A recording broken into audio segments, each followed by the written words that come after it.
Hello बच्चों। बेटा अब करने वाले हम a thing of beauty that is written by John Keats. तो चलिए इस पोएम के बारे में जानते हैं।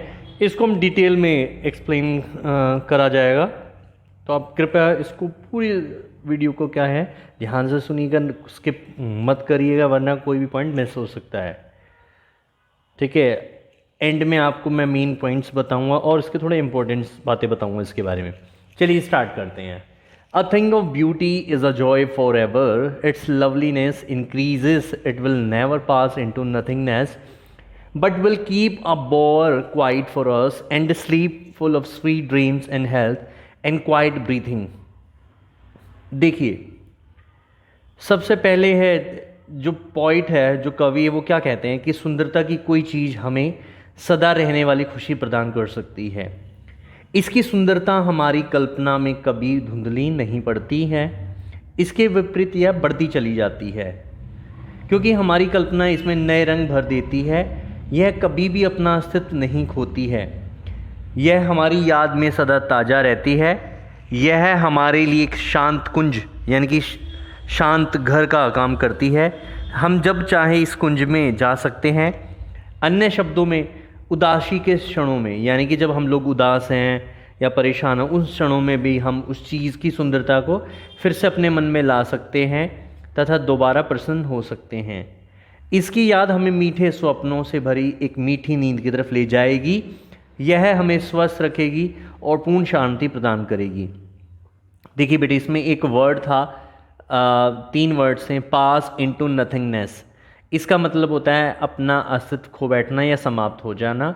इसके बाद है बोअर, BOWER, इसका मतलब है कुंज यानी कि घर। क्वाइट ब्रीथिंग मतलब शांति या पीस। ठीक है बेटे, तो इस तरह के वर्ड्स भी मैं आपको बीच बीच में बताता रहूँगा, तो इसलिए वीडियो को स्किप मत कीजिएगा। Therefore on every morrow are we wreathing a flowery band to bind us to the earth, spite of despondence of the inhuman dearth, of noble natures of the gloomy days, of all the unhealthy and over-darkened ways, made for our searching, yes, in spite of all, some shape of beauty moves away the pall from our dark spirits. देखिए इसमें point क्या कहता है, उससे पहले मैं आपको बताता हूँ, वर्ड्स बता देता हूँ। जैसे इसमें एक वर्ड है मोरो। मोरो का मतलब होता है आज के बाद का दिन, the next day after the present one.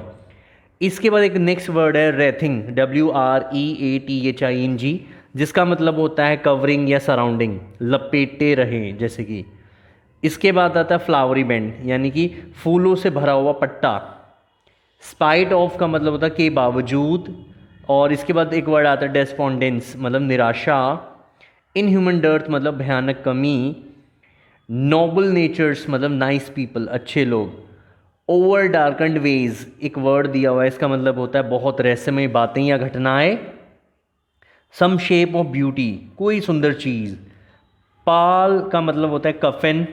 Dark spirit का मतलब उदास या निराश दिल।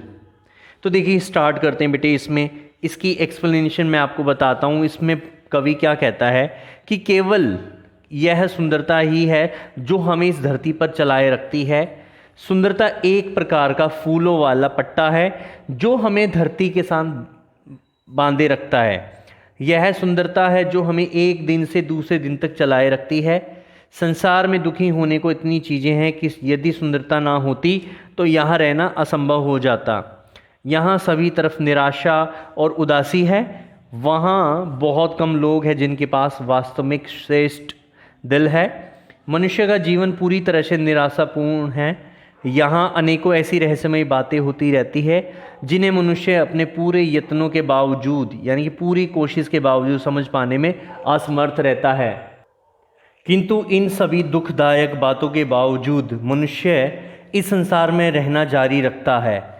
कवि कहता है कि इसका एकमात्र कारण यही है कि इस संसार में कुछ सुंदर चीज़ें हैं जो इन चीज़ों की सुंदरता है जो हमारी उदास दिलों की निराशा को समाप्त कर देती हैं।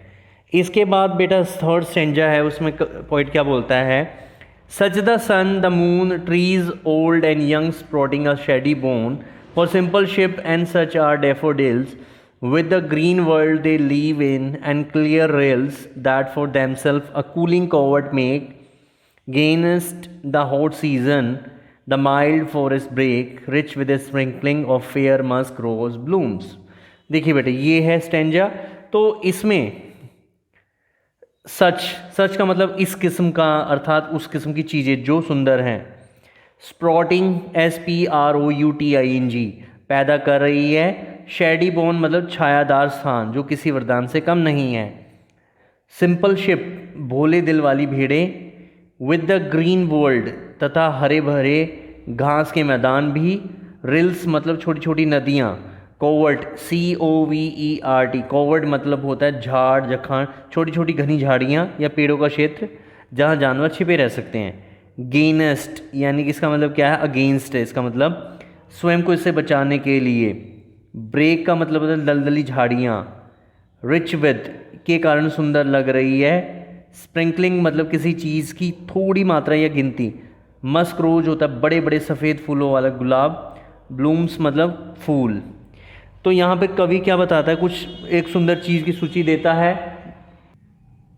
देखिए यहाँ कवि कुछ सुंदर चीज़ों की सूची देता है जो इस धरती पर के जीवन में कुछ आकर्षण भर देते हैं, जो अन्यथा क्या होता है उदासी भरा है। वह कहता है कि वहाँ सुंदर सूर्य और चांद है, वहाँ बड़े और छोटे पेड़ हैं जो भोली भाली भेड़ों के लिए सुगंध छाया प्रदान करते हैं। वहाँ सुंदर नरगिसी फूल है उस पूरे हरे भरे संसार के साथ जिसमें वे रहते हैं। वहाँ स्वच्छ जल वाली नदियाँ हैं जो अपने मार्ग के साथ साथ गर्म मौसम से बचने के लिए ठंड पहुँचाने वाली झाड़ियाँ बना लेती है। इनके अतिरिक्त जंगल के मध्य में छोटी छोटी झाड़ियाँ होती हैं जिनके मध्य कहीं कहीं सुंदर सफ़ेद गुलाब उगे होते हैं। इसके बाद जो नेक्स्ट स्टेंजा है उसमें क्या होता है, and such too is the grandeur of the dooms we have imagined for the mighty dead all lovely tales that we have heard or read, an endless fountain of immortal drink pouring onto us from the heavens brink।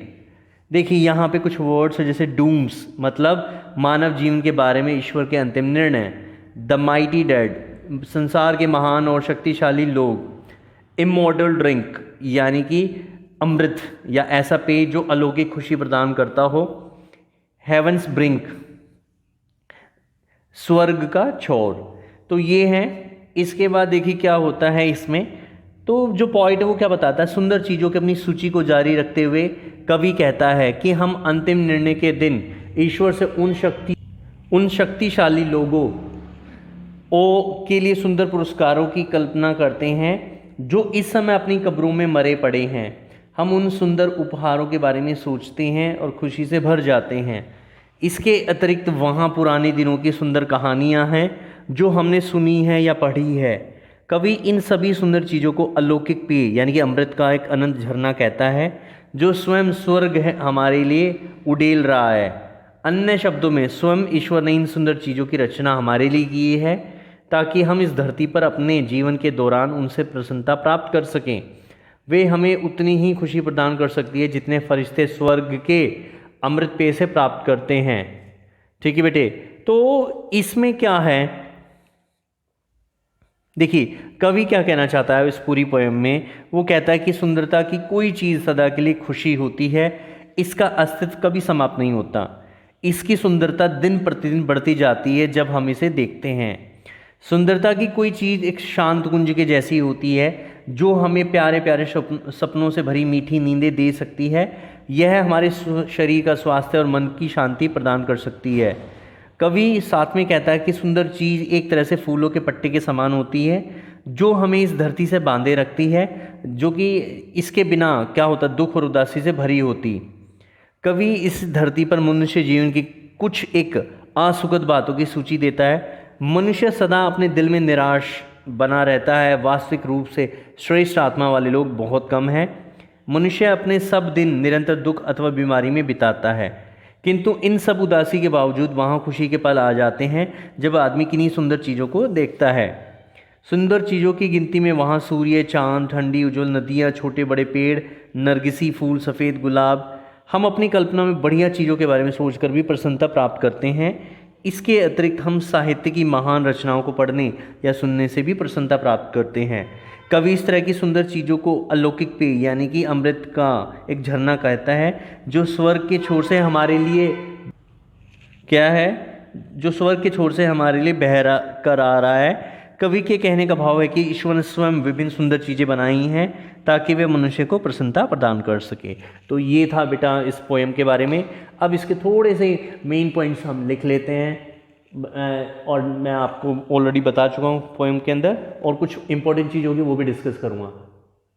देखिए बेटे क्या होता है, हमें क्या याद रखना है, मेन चीज़ है a beautiful thing is eternal. A beautiful thing is eternal. ठीक है, ये क्या है, एटर्नल है। Never lose its charm, never lose its charm and has a lasting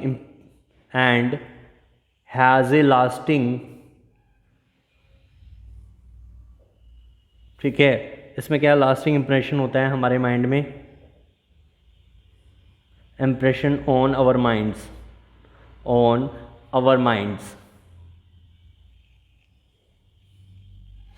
तो पोइट क्या करता है, the poet equates beauty to happiness.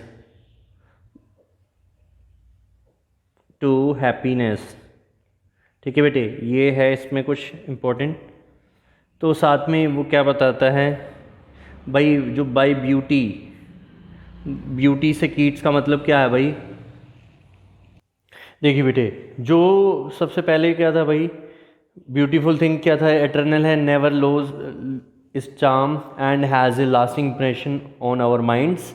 The poet equates beauty to happiness, ये हमारा फर्स्ट पॉइंट था, पहले बताया मैंने आपको।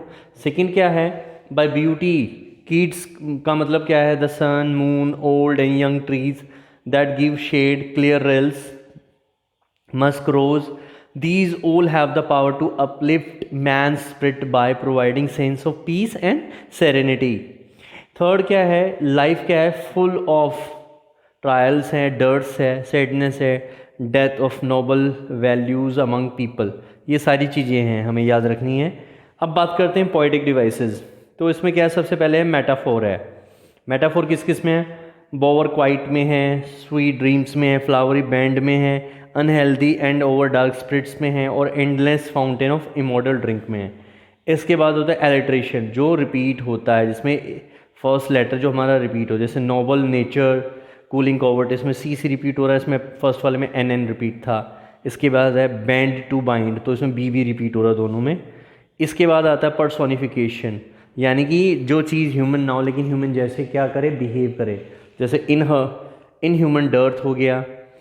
इसके बाद है इमेजरी, यानी कि जो इमेजिन किया जाए, जैसे फ्लावरी रेथ हो गया, शेडी बॉन्स हो गया, क्लियर रेल्स हो गए, कूलिंग कॉवर्ट हो गया, endless fountain of immortal drink. तो बेटा ये सब था इसमें पोएटिक डिवाइसेस, ऊपर थे मेन पॉइंट्स। तो आई होप आपको ये पोएम क्लियर हो गई होगी, इसकी डिस्क्रिप्शन क्लियर होगा। फिर भी अगर कोई डाउट होता है तो आप लोग मेरे चैनल पर कमेंट सेक्शन में कमेंट छोड़ सकते हैं। मैं कोशिश करूँ आपको पूरा डाउट क्लियर करने का। बाकी बच्चों चैनल को ज़्यादा से ज़्यादा शेयर कीजिए, सब्सक्राइब कीजिए, इस वीडियो को लाइक कीजिए। थैंक यू बच्चों, मिलते हैं नेक्स्ट वीडियो में।